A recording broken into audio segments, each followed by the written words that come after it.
Good evening guys, welcome to study with Sunita channel में। Guys, आज मैं आपको जो यूपी टेट सी टेट की जो क्लास चल रही थी इंग्लिश की, आज आपको मैं इंग्लिश में, ठीक है ना, अभी तक मैंने आपको बहुत कुछ पढ़ाया है, ठीक है। अब मैं आज आपको सिनोनिम्स बताऊंगी, ठीक है ना। सिनोनिम्स और एंटोनिम्स, ये सब चीजें जो हैं एग्जाम में आपके 5 मार्क्स के क्वेश्चंस आते हैं और हर एक एग्जाम में, केवल यूपी टेट सी टेट में और सुपर टेट में नहीं, केवल टीचर्स भर्ती एग्जाम के लिए नहीं आते, हर एक एग्जाम में जिसमें इंग्लिश का पेपर होता है उसमें सारे में ये एंटोनिम्स, सिनोनिम्स, वन वर्ड्स ये सारे आते हैं। तो अब मैं आपको ये सब करवाऊंगी, ठीक है ना, जिसमें कि आपको जितना भी कराऊंगी, ठीक है ना, जितने दिन ये टॉपिक चलेगा उसमें से कम आपके 5-7 मिल जाएगा जो आपके एग्जाम में आते होंगे, जो आपके एग्जाम्स के लिए बहुत ही महत्वपूर्ण होगा। मैं सिर्फ वही लेके आई हूँ, छांट के आपको जो आपके एग्जाम में आना ही है, तब कंफर्म है कि इसमें से आपको मिलना ही मिलना है। आप वीडियो को पूरा देखिए और पूरा वॉच कीजिए, आपको इसमें से मिलेगा ही मिलेगा। 5 मार्क्स के आपके एंटोनिम्स, सिनोनिम्स सब कुछ मिलेगा, ठीक है। तो चलिए स्टार्ट करते हैं। वर्ड्स देखिए, सबसे पहले हम सिनोनिम्स का अर्थ समझते हैं। सिनोनिम्स मतलब क्या होता है? सिनोनिम्स का अर्थ होता है हिंदी में पर्यायवाची शब्द और समानार्थी शब्द। पर्यायवाची को ही हम समानार्थी शब्द कहते हैं।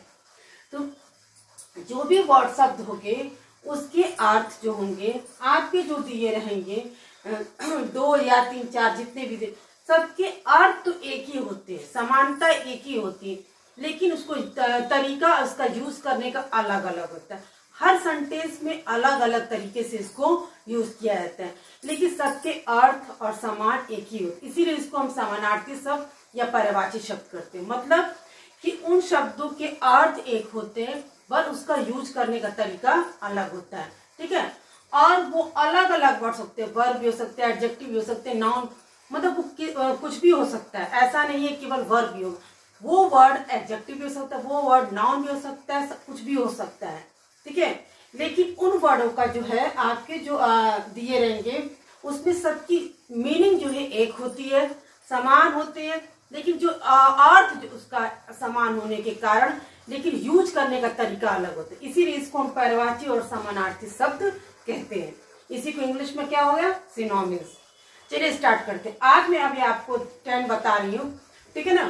10 में से आपको 2 मिलना ही मिलना है, और ये बहुत छांट के लाया हुआ है, ये नहीं कि सिनोनिम्स बहुत है, वो ये सिनोनिम्स है जो कई पेपर से और कई बुक से देख के उसको छांट कर लाया गया, जो आपके प्रीवियस एग्जाम में आते हैं, ठीक है। इसलिए वीडियो को पूरा देखिए, आपको जरूर से मिलेगा इसमें।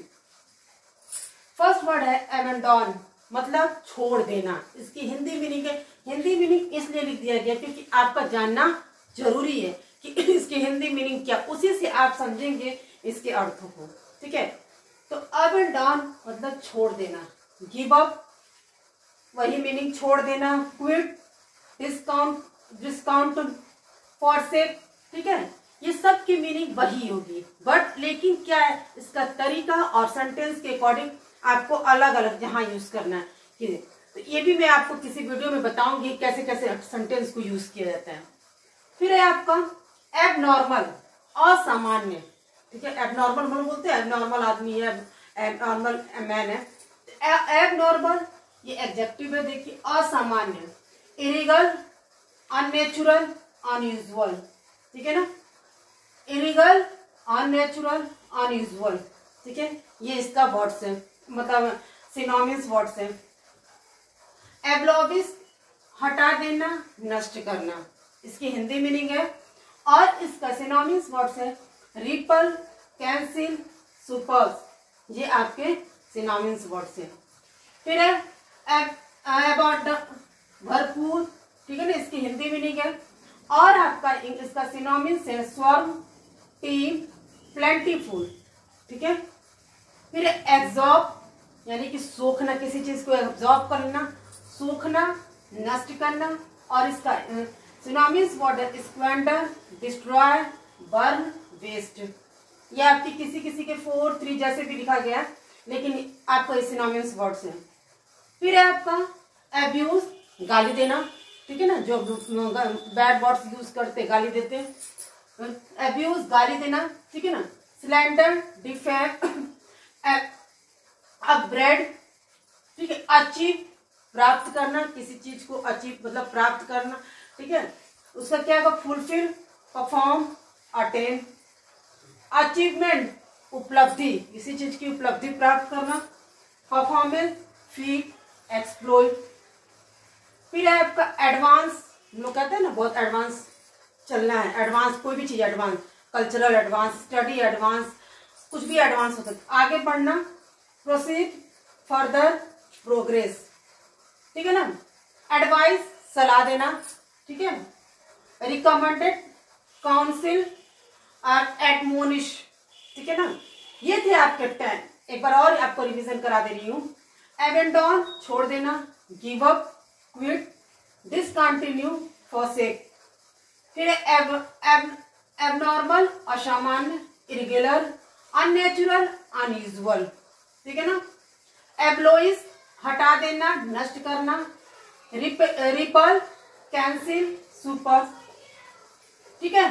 एबंडाउन, भरपूर, स्वर्म, टीम, प्लेंटीफुल, एब्जॉर्ब, सोखना, नष्ट करना, squander, destroy, burn, waste, abuse, गाली देना, स्लेंडर, डिफेम, अपग्रेड, ठीक है, अचीव, प्राप्त करना, फुलफिल, परफॉर्म, अटेन, अचीवमेंट, उपलब्धि, परफॉर्मेंस, फीट, एक्सप्लॉइट, एडवांस, आगे बढ़ना, प्रोसीड, फर्दर, प्रोग्रेस, एडवाइस, सलाह देना, रिकमेंडेड, काउंसिल, एडमोनिश। ये कुछ ऐसे वर्ड्स है सिनोनिम्स के जो आपके लिए बहुत इंपॉर्टेंट है, आपके 2 मार्क्स तो मिल ही जाएंगे इसमें से, ठीक है। गाइस देखिए, केवल 10 नहीं, मैं आपको ये सीरीज काफी लंबा चलेगा, जिसमें आपको मैं अभी तक यूपीटेट सीटेट की क्लास में आपको मैं पार्ट्स ऑफिस बहुत कुछ मैं पढ़ा चुकी हूँ, ठीक है ना, और ऐसे भी अलग से एक्स्ट्रा भी क्लास में करा चुकी है। लेकिन अब ये क्लास सिनोनिम्स की चलेगी, एंटोनिम्स की, वन वर्ड की, ये सब क्लासेस चलेंगी, और वो ये मैं उतना ही पढ़ाऊंगी, उतना ही बताऊंगी जितना एग्जाम में आता रहे। इसमें से आपको मिलना ही मिलना है, ठीक है ना। तो ये अभी और आपको मैं आगे बताते जाऊंगी, तो ये आपको मिलना ही मिलना है। इसलिए इस वीडियो को पूरा देखिए और पढ़िए। केवल टीचर्स भर्ती एग्जाम के लिए नहीं, ये किसी भी एग्जाम्स के लिए बहुत ही महत्वपूर्ण है गाइस, ठीक है। मिलते हैं नेक्स्ट वीडियो में।